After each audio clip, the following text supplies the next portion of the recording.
Good morning. আজকে আমরা এসেছি সিআইএসএফ ক্যাম্পাস দুর্গাপুর ভিরিঙ্গি কমপ্লেক্সে।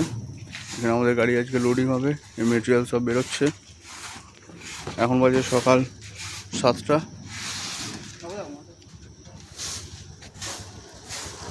লোডিং করার আগে গাড়িটাকে পরিষ্কার করে নেওয়া হচ্ছে। গাড়ির মধ্যে একটু নোংরা ছিল।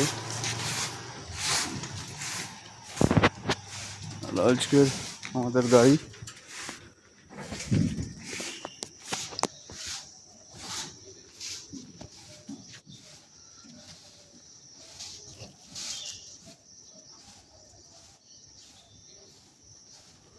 এটা ইউপি নাম্বারের গাড়ি, যেহেতু দিল্লি যাচ্ছে গাড়ি, সেই জন্য আমরা ইউপি নাম্বারের গাড়ি বুকিং করিয়েছি।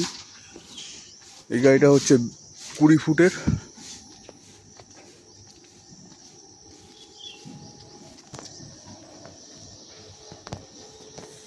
অল ইন্ডিয়া পারমিট নাম্বারের গাড়ি।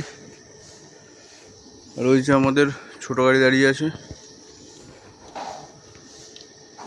এই আমাদের ওস্তাদ।